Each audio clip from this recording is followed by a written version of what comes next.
गंगा की धारा पावन बहे, सूर्य के रथ पर समय कहे। संक्रांति का पर्व है शुभ अवसर, दान पुण्य से सजे भक्तों का घर। सत्य और धर्म का हो सदैव मान, संक्रांति लाए सुख शांति का ज्ञान। अब सुनिए वह कथा महान जो समझाए इस पर्व का असली ज्ञान। जहां हर शब्द में छिपा है जीवन का सार और धर्म कर्म से भरता है संसार। आप सभी श्रोताओं को मकर संक्रांति पर्व की हार्दिक शुभकामनाएं। मकर संक्रांति पर सूर्यदेव उत्तरायण होते हैं, जो कि शुभ कार्यों का प्रारंभ माना जाता है। ये समय ऊर्जा, प्रकाश और सकारात्मकता का प्रतीक है। इस दिन विशेष रूप से दान, जिसमें अन्न, तिल, गुड़ और वस्त्र दान, अत्यंत पुण्यकारी माना जाता है। स्नान और पवित्र नदियों में डुबकी लगाना आत्मा की शुद्धि का प्रतीक है। तो वहीं इस दिन सुनी जाने वाली कथाओं का श्रवण करके भी जन्म जन्मांतर के पापों से मुक्ति पाई जा सकती है। तो आइए आज आपको सुनाते हैं मकर संक्रांति पर्व के दिन सुनी जाने वाली कुछ प्रमुख कथाएं। कथाओं को बीच में अधूरा मत छोड़िएगा। सबसे पहले सुनिए धर्मराज जी की कहानी। कथा के अनुसार किसी गांव में एक बुढ़िया रहती थी। वो बहुत नियम धर्म से, श्रद्धा भाव से व्रत रखा करती थी। एक दिन भगवान के घर से यमदूत उसे लेने आ गए। उसका अंतकाल आ गया, तब वह उनके साथ चल पड़ी। चलते चलते एक गहरी नदी आई तो यमदूत कहने लगे कि माई, तुमने गोदान किया हुआ है या नहीं? तो बुढ़िया ने उन यमदूतों की बात सुनकर मन में श्रद्धा से गौ माता का ध्यान किया। ध्यान करते ही गौ माता तुरंत उनके सामने आ गई। तब बुढ़िया उन गौ माता की पूंछ पकड़कर नदी पार कर गई। फिर वह यमदूतों के साथ आगे बढ़ी तो मार्ग में काले कुत्ते आ गए। यमदूत फिर से कहने लगे, बूढ़ी माई, कुत्तों को खाना दिया था। अब बुढ़िया ने मन ही मन कुत्तों का ध्यान किया तो वे रास्ते से चले गए। अब बुढ़िया फिर से आगे बढ़ने लगी तो रास्ते में कौवे ने उसके सिर में चोंच मारनी शुरू कर दी, जिसे देखकर यमदूत कहने लगे कि ब्राह्मण की बेटी के सिर में तेल लगाया था कि नहीं लगाया था। बुढ़िया ने ब्राह्मण की बेटी का ध्यान किया तो कौवे ने चोंच मारनी बंद कर दी। कुछ आगे बढ़े।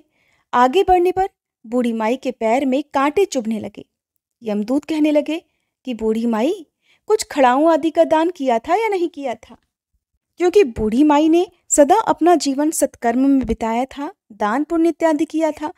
तो बूढ़ी माई ने खड़ाऊ का ध्यान किया तो खड़ाऊ उसके पैरों में आ गई। उन्हीं खड़ाऊ को पहनकर बूढ़ी माई आगे बढ़ने लगी और अब उनके पैरों में कांटे चुभने बंद हो गए।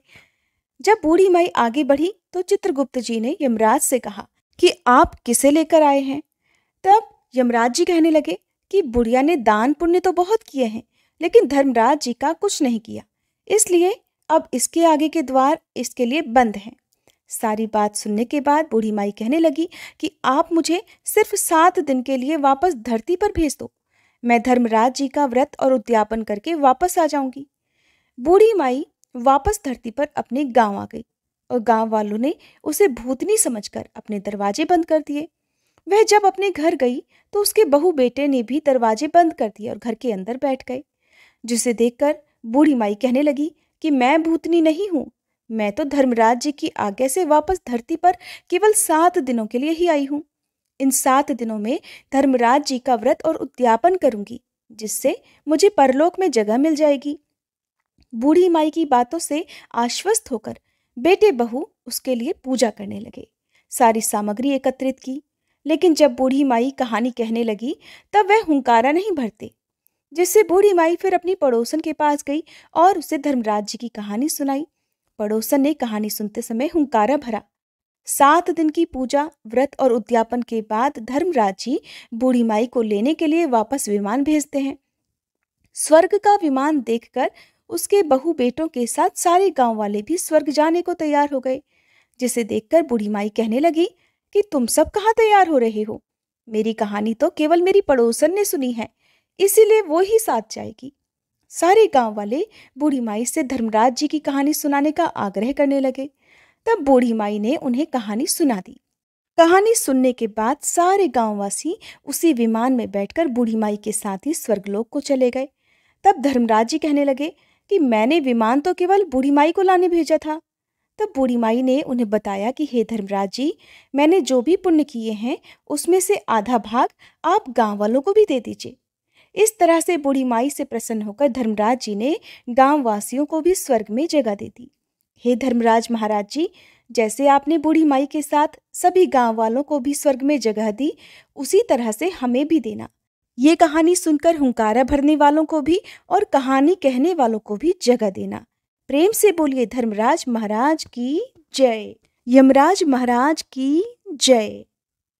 अब सुनिए पोपाबाई की कहानी। किसी गांव में एक भाई बहन रहा करते थे। भाई का तो विवाह हो गया था, लेकिन उसकी बहन का विवाह नहीं हुआ था। बहन का नाम पोपाबाई था। पोपाबाई हमेशा व्रत और नियम किया करती। एक दिन उसके भाई भाभी ने उससे शादी करने के लिए कहा। तब उसने शादी करने के लिए मना कर दिया। अपने भाई भाभी से कहने लगी कि मेरे रहने के लिए आप गांव के बाहर एक झोपड़ी बनवा दो। मैं उसी में रहकर अपना जीवन बिता लूंगी, लेकिन विवाह नहीं करूंगी।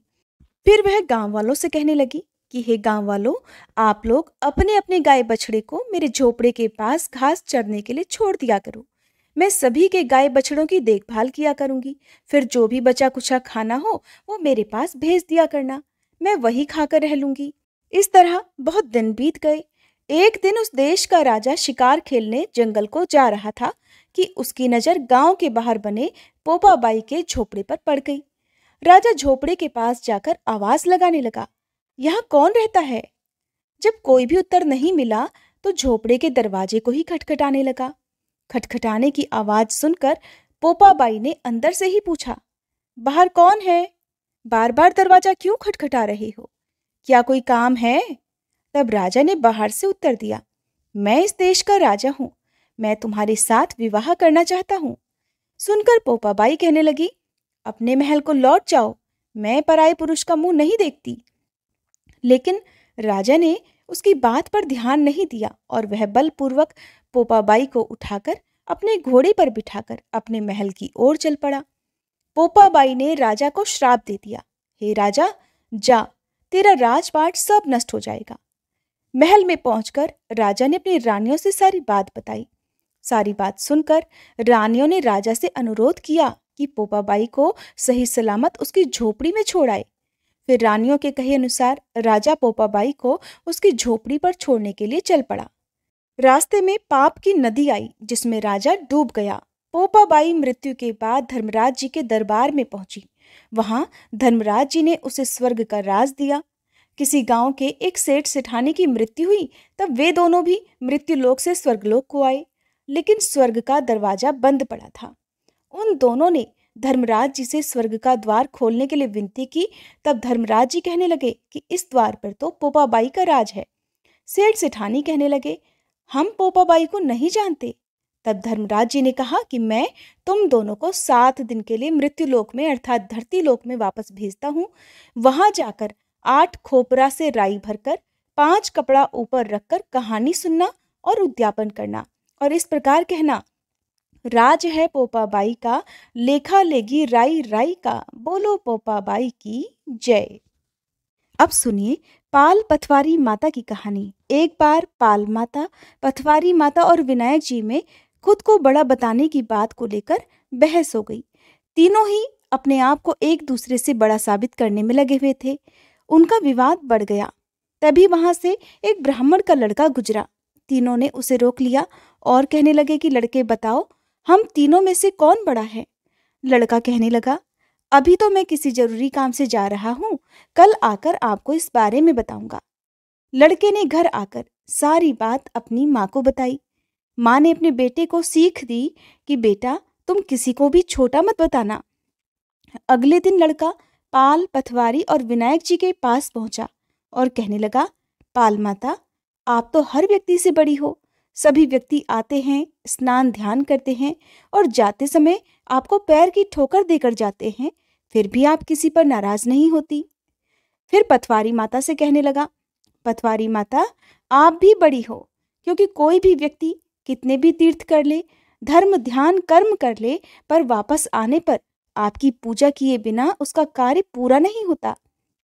फिर लड़के ने गणेश जी से यानी विनायक जी से कहा कि प्रभु आप भी बड़े हैं, क्योंकि आप सभी देवताओं से पहले पूजनीय हैं। आपका ध्यान किए बिना कोई भी काम सिद्ध नहीं होता। लड़के की बात सुनकर तीनों प्रसन्न हो गए और कहने लगे, लड़के, तूने तो अपनी चतुराई से हम तीनों को ही बड़ा बना दिया।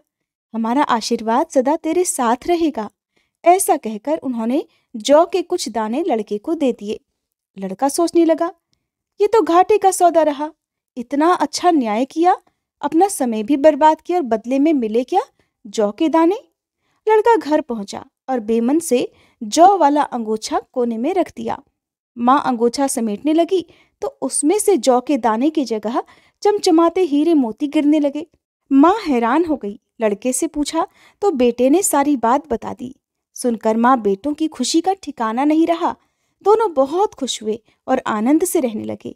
हे भगवान, पाल, पथवारी माता, विनायक जी महाराज ने जिस प्रकार ब्राह्मण के लड़के को आशीर्वाद दिया, ऐसा आशीर्वाद इस कथा को कहने, सुनने और हुंकारा भरने वाले सभी भक्तों को देना। पथवारी माता की एक और कहानी प्रचलित है। इस कहानी के अनुसार एक बार पथवार माता पाल पर बैठी थी। तभी दो व्यापारी वहां पर आए। उनमें से एक के पास गाड़ी में नमक था और दूसरे के पास चीनी। पथवारी माता ने दोनों से पूछा कि तुम्हारे पास क्या है? दोनों ने सोचा पथवारी माता कहीं उनसे मांग न ले, इसलिए झूठ बोल दिया। चीनी के व्यापारी ने कहा मेरे पास नमक है, और जिसके पास नमक था वो कहने लगा मेरे पास चीनी है। ऐसा कहकर दोनों वहां से चले गए। थोड़ा आगे चलने के बाद दोनों ने जब अपना सामान देखा तो हैरान रह गए। जिस व्यापारी के पास चीनी थी वह नमक में बदल गई, और जिस व्यापारी के पास नमक था वह चीनी में बदल गया। ये देखकर दोनों व्यापारी एक दूसरे से झगड़ा करने लगे, एक दूसरे पर अपना सामान बदलने का आरोप लगाने लगे। तभी वहां पर एक व्यक्ति आया। उसने झगड़े का कारण पूछा। तब व्यापारियों ने सारी बात बता दी। उस व्यक्ति ने पूछा, क्या रास्ते में तुम्हें कोई मिला था? तब उन्होंने बताया कि पाल पर एक पथवारी नाम की बुढ़िया मिली थी। इस पर वह व्यक्ति कहने लगा कि ये उसी बुढ़िया का काम है, तुम उसी के पास जाओ, तुम्हारा समाधान वहीं होगा। दोनों को एहसास हुआ कि हमने झूठ बोला था, शायद इसीलिए हमारे साथ ऐसा हुआ है। फिर दोनों व्यापारी पथवारी के पास गए और कहने लगे, पथवारी माता, हमने आपसे झूठ बोला, हमें क्षमा कर दो। हमारा सामान जैसा था पहले जैसा ही कर दो। पथवारी माता ने फिर दोनों को क्षमा कर दिया और उनका सामान वापस जैसा पहले था वैसा ही हो गया। प्रेम से बोलिए पथवारी माता की जय। अब सुनिए राई बाई की कहानी। एक बार दो माँ बेटियां थीं। बेटी का नाम राई था। वह बहुत सुंदर और सुशील थी और भगवान कृष्ण की बड़ी सच्ची और पक्की भक्त थी। एक बार भगवान कृष्ण उसकी परीक्षा लेने के लिए डांसरिया बेचने वाले बनकर आए और आवाज देने लगे। राई अपनी माँ से कहने लगी, माँ, मुझे भी डांसरिया चाहिए। माँ बोली, मैं पैसे कहाँ से लाऊं? बाजरी पड़ी है, वो ले जा। बाजरी के भगवान ने फूंक मारी तो फूस उड़ के राई की आंख में लग गई। राई जोर जोर से रोने लगी। भगवान वहां से अंतर्ध्यान हो गए। फिर वैद्य का रूप धारण करके वहां आए और आवाज देने लगे। राई की माँ बाहर आई और बोली, वैद्य जी, मेरी बेटी की आंख में फूस गिर गया है, उसे निकाल दो। वैद्य बने भगवान बोले कि माँ, मैं अगर फूस निकालूं तो उसका विवाह मेरे साथ करना पड़ेगा। राई की माँ तैयार हो गई, सगाई कर दी। कार्तिक शुक्ल 11 के दिन विवाह निश्चित हो गया। अब माँ सोचने लगी कि बेटी को मैं क्या दूंगी। सोने की दुकान पर जाकर बोली कि मेरी राई के लिए लौंग और बिछिया घर दे। सुनार कहने लगा, मेरे पास समय नहीं है, मैं तो कृष्ण भगवान के लिए गहने गढ़ रहा हूँ। हलवाई और बनिया जहां पर भी वो गई उसको वही जवाब मिला। फिर माँ घर आ गई। अब करे तो क्या करे। जब वह घर आई तो उसकी झोपड़ी जो टूटी फूटी थी एक सुंदर महल में बदल गई थी। आनंद हो गया। ठाठ से विवाह की तैयारियां होने लगी। फिर भगवान बारात लेकर पधारे। माँ ने खूब ठाठ से राई का विवाह भगवान कृष्ण के साथ कर दिया। भगवान कृष्ण राई को लेकर द्वारका गए तो राई के महल में ही रहने लगे। दूसरी रानियां चिढ़ने लगीं। सावन में राई पीहर गई। भगवान ने सोचा, राई के तीज भेजूं। 7 जरी के बेस और 5 सोने के गुट्टे रख दिए। 2 हंसों को बुलाया और कहने लगे, सीधे राई के पीहर जाना, कहीं रुकना मत। राधा रुक्मण को पता चला तो उन्होंने हंसों को अपने महल में बुलाकर कहा कि थोड़े मोती चुग लो।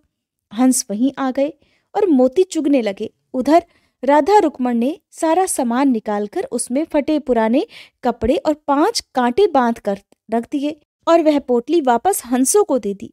हंस मोती चुगकर सामान लेकर राई के पास पहुंच गए। राई खुशी से नाचने लगी। जैसे ही पोटली खोली, 5 अंगुलियों में 5 कांटे चुभ गए।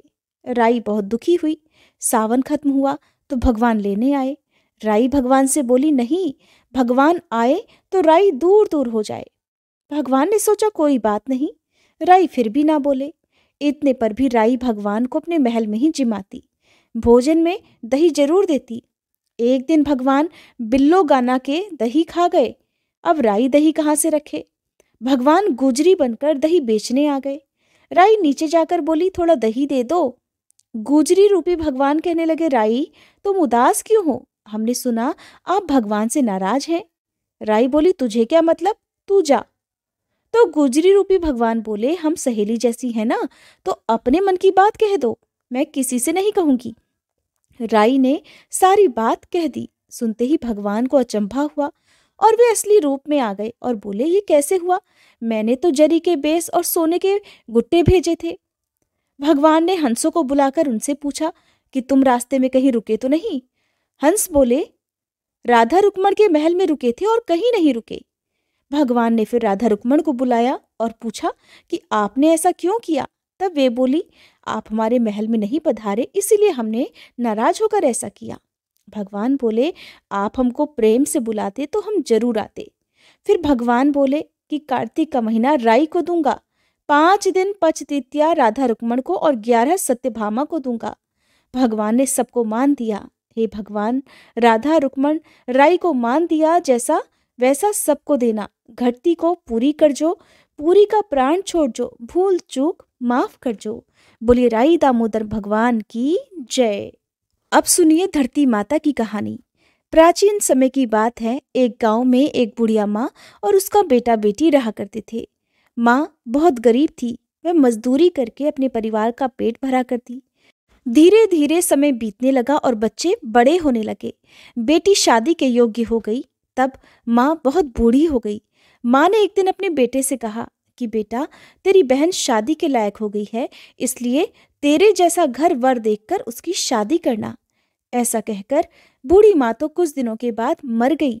उसका भाई गांव गांव में घूमा, लेकिन अपनी बहन के लायक पति नहीं ढूंढ पाया।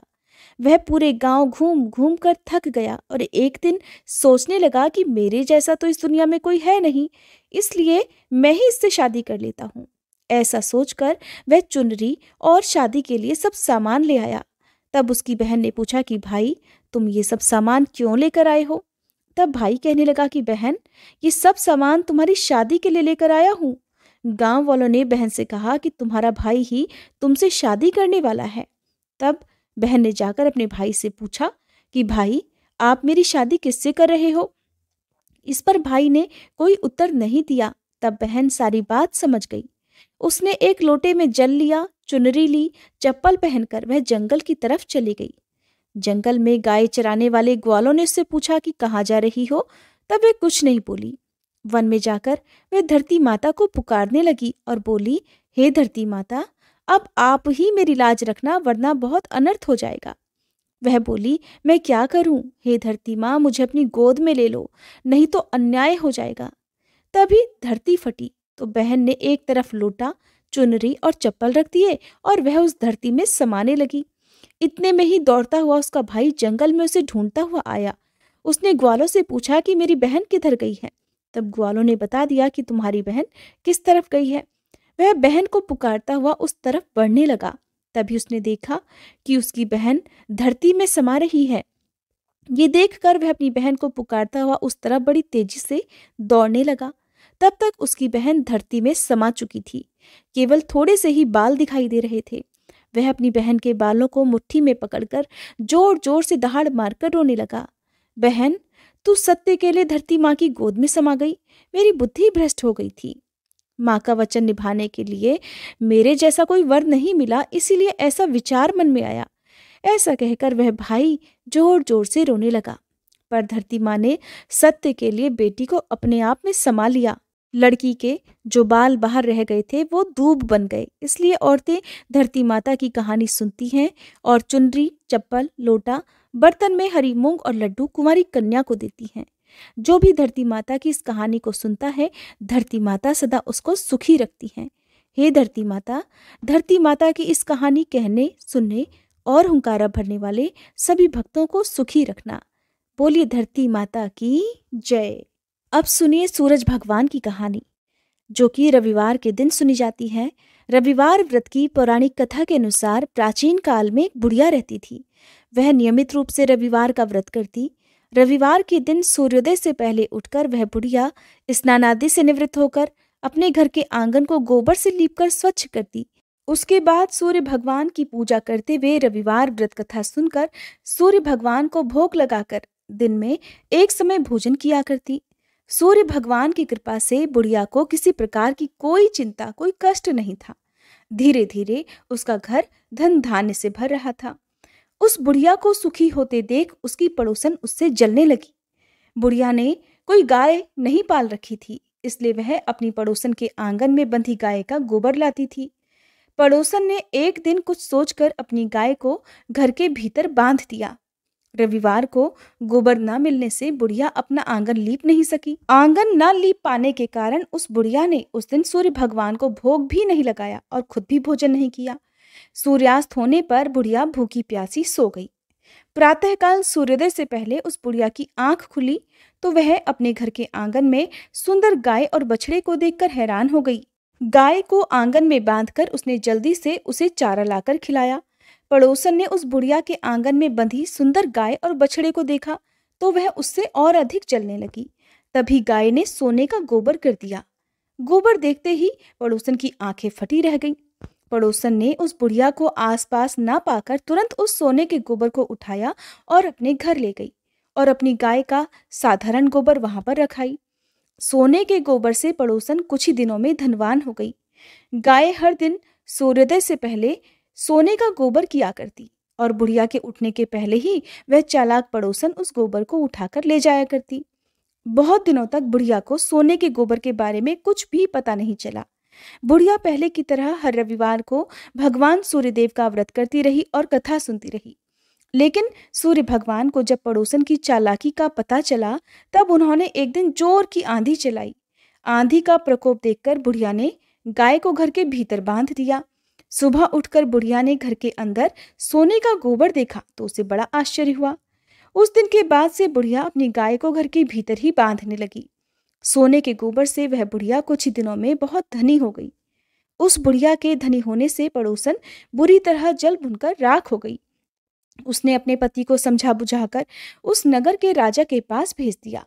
सुंदर गाय को देखकर राजा बहुत खुश हुआ। उसने बुढ़िया की गाय अपने महल में बंधवा दी। सुबह जब राजा ने सोने का गोबर देखा तो उसके आश्चर्य का ठिकाना नहीं रहा। उधर सूर्य भगवान ने भूखी प्यासी बुढ़िया को इस तरह प्रार्थना करते देखा तो उस पर बहुत दया आई। उसी रात सूर्य भगवान ने राजा को स्वप्न में कहा, राजन, बुढ़िया की गाय और बछड़ा तुरंत लौटा दो, नहीं तो तुम पर विपत्तियों का पहाड़ टूट पड़ेगा, तुम्हारा ये महल नष्ट हो जाएगा। सूर्य भगवान के स्वप्न से बुरी तरह डरकर राजा ने प्रातःकाल उठते ही गाय और बछड़ा बुढ़िया को लौटा दिया और राजा ने बहुत सा धन देकर बुढ़िया से अपनी गलती के लिए क्षमा मांगी। राजा ने पड़ोसन उसके पति को उनकी इस दुष्टता के लिए दंड भी दिया। फिर राजा ने पूरे राज्य में घोषणा करवाई कि सभी स्त्री पुरुष रविवार का व्रत किया करें। रविवार का व्रत करने से सभी लोगों के घर धन धान्य से भर गए। राज्य में चारों ओर खुशहाली छा गई। स्त्री पुरुष सुखी जीवन बिताने लगे और सभी लोगों के शारीरिक कष्ट भी दूर हो गए। हे सूर्य भगवान, जैसे आपने उस बुढ़िया का घर धन धान्य से भरा, उसी तरह से इस कथा को कहने, सुनने और हुंकारा भरने वाले सभी भक्तों के घर भरना। प्रेम से बोलिए सूर्य भगवान की जय। अब आप सभी सुनिए गौ माता की कथा। धारणा यह है कि ये कथा एक समय भीष्म पितामह ने युधिष्ठिर महाराज को सुनाई थी। दरअसल भीष्म पितामह का कहना था कि गाय का मूत्र और गोबर इतना गुणवान है कि इससे हर रोग का निवारण हो सकता है। इतना ही नहीं, इसमें माँ लक्ष्मी जी का भी वास होता है, इसलिए इसे बहुत ही शुभ माना जाता है। हमारे हिंदू धर्म में गाय को माता का दर्जा दिया जाता है। कुछ लोग इसे गाय माँ और कुछ गौ माता भी कहते हैं। यहाँ तक कि अगर हम शास्त्रों का इतिहास देखें तो गाय भगवान कृष्ण को भी बहुत प्रिय थी, इसीलिए तो वे अपना अधिकतर समय अपनी गौओं के साथ ही बिताया करते थे। एक बार देवी लक्ष्मी जी ने मनोहर रूप यानी बहुत ही अद्भुत रूप धारण करके गौओं के एक झुंड में प्रवेश कर लिया और उनके इस अद्भुत सुंदर रूप को देखकर गौओं ने पूछा कि देवी आप कौन हैं और कहाँ से आई हैं। गौओं ने यह भी कहा कि आप पृथ्वी की अनुपम सुंदरी लग रही हो। तब गायों ने एकदम से कहा कि सच सच बताओ, आखिरकार तुम हो कौन और तुम्हें कहाँ जाना है, तुम यहाँ क्यों आई हो।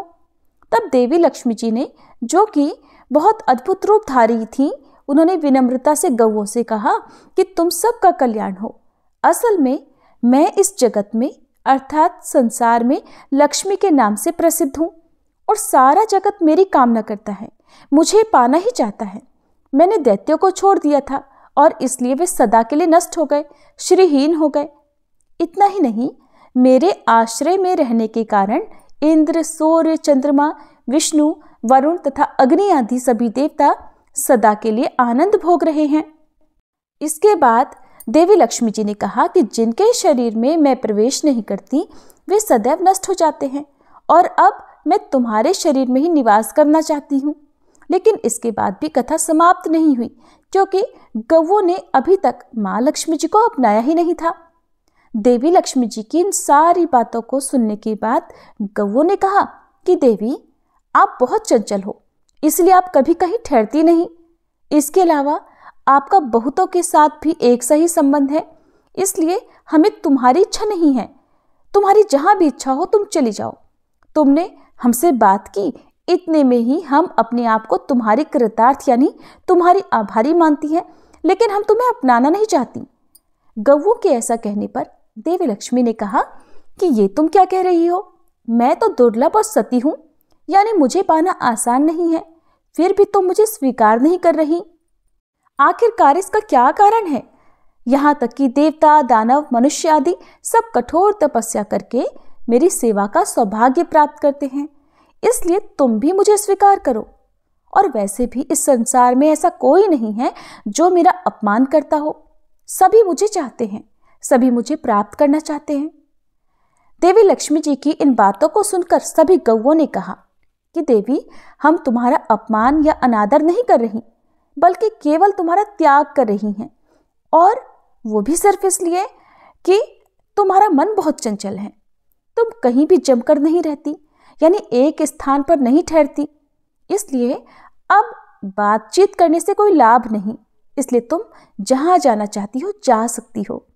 इस तरह से गौओं ने भी माँ लक्ष्मी जी का त्याग कर दिया, क्योंकि गौओं को पता था कि लक्ष्मी जी कभी किसी एक के पास नहीं रहती, बल्कि पूरे संसार में घूमती रहती हैं। फिर भी माँ लक्ष्मी जी ने हार नहीं मानी और इतना सब होने के बाद भी अपनी बात जारी रखी। आखिरकार देवी लक्ष्मी जी ने कहा, गौओं तुम दूसरों का आदर लेने वाली हो, और अगर तुमने मुझे ही त्याग दिया तो सारे जगत में मेरा अनादर होने लगेगा, इसलिए तुम मुझ पर भी अपनी कृपा करो। मैं तो तुम सबसे केवल सम्मान ही चाहती हूँ। तुम लोग सदा सबका कल्याण करने वाली, पवित्र और सौभाग्यवती हो, तो मुझे भी बस आज्ञा दो कि मैं तुम्हारे शरीर के किस भाग में निवास करूं। देवी लक्ष्मी जी के इस तरह आग्रह करने पर गौओं ने सोचा कि हर कोई तो देवी लक्ष्मी जी की कामना करता है, उन्हें प्राप्त करना चाहता है, और ये हमारी कामना कर रही हैं, तो गौओं का मन भी बदल गया। तब गौओं ने कहा, हे यशस्विनी, हमें तुम्हारा सम्मान अवश्य ही करना चाहिए, इसलिए अब तुम हमारे गोबर और मूत्र में निवास करो, क्योंकि हमारी ये दोनों वस्तुएं ही परम पवित्र हैं। तब माँ लक्ष्मी जी ने कहा, धन्यवाद और धन्य भाग मेरे, जो तुम लोगों ने मुझ पर अनुग्रह किया, यानी मेरे प्रति इतनी कृपा दिखाई। अब तो मैं ऐसा अवश्य ही करूंगी। मैं सदैव तुम्हारे गोबर और मूत्र में ही निवास करूंगी। सुखदायिनी गौओं अर्थात सुख देने वाली गौओं, तुमने मेरा मान रख लिया, इसलिए तुम्हारा भी कल्याण हो। बस यही कारण है कि गौ माता की इन दो वस्तुओं को लक्ष्मी जी का ही रूप समझा जाता है। पद्म पुराण के अनुसार गाय के मुख में चारों वेदों का निवास है। उनके सींगों में भगवान शंकर और भगवान विष्णु सदा विराजमान रहते हैं। गाय के उदर में कार्तिकेय, मस्तक में ब्रह्मा जी, ललाट में रुद्र, सींगों के अग्रभाग में इंद्र, दोनों कानों में अश्विनी कुमार, नेत्रों में सूर्य और चंद्र, दांतों में गरुड़, जिह्वा में सरस्वती, अपान में सारे तीर्थ, मूत्र स्थान में गंगा जी, रोमकूपों में ऋषिगण, पृष्ठभाग में यमराज, दक्षिण पार्श्व में वरुण और कुबेर, वाम पार्श्व में महाबली यक्ष, मुख के भीतर गंधर्व, नासिका के अग्रभाग में सर्प, खुरों के पिछले भाग में अप्सराएं स्थित हैं। भविष्य पुराण, स्कंद पुराण, ब्रह्मांड पुराण, महाभारत में भी गौ के अंग प्रत्यंग में देवी देवताओं की स्थिति का वर्णन मिलता है। गौओं का समूह जहां बैठकर आराम से सांस लेता है, उस स्थान की न केवल शोभा बढ़ती है बल्कि वहां का सारा पाप ही नष्ट हो जाता है। तीर्थों में स्नान दान करने से, ब्राह्मणों को भोजन कराने से, व्रत उपवास और जप तप और हवन यज्ञ करने से जो पुण्य मिलता है, वही पुण्य गौ को चारा या हरी घास खिलाने से प्राप्त हो जाता है। कहते हैं कि जो मनुष्य प्रातःकाल स्नान करके गौ को स्पर्श करता है, वह समस्त पापों से मुक्त हो जाता है। संसार के सबसे प्राचीन ग्रंथ वेद हैं और वेदों में भी गाय की महत्ता और उसके अंग प्रत्यंग में दिव्य शक्तियां होने का वर्णन मिलता है। गाय के गोबर में लक्ष्मी, गोमूत्र में भवानी, चरणों के अग्रभाग में आकाशचारी देवता, रंभाने की आवाज में प्रजापति और थनों में समुद्र प्रतिष्ठित माने गए हैं। मान्यता है कि गौ के पैरों में लगी हुई मिट्टी का तिलक करने से तीर्थ स्नान का पुण्य मिलता है। यानी सनातन धर्म में गौ को दूध देने वाला एक निरा पशु न मानकर सदा से ही उसे देवी देवताओं की प्रतिनिधि माना गया है। इसीलिए गाय को गौ माता कहते हैं। किसी भी शुभ अवसर पर गौ माता की इस कहानी को सुनने से हजारों तीर्थों में स्नान करने का और जीवन भर किए गए समस्त पुण्य कर्मों का पुण्य एक ही क्षण में प्राप्त हो जाता है। ये थी गौ माता की कहानी। प्रेम से बोलिए गौ माता की जय।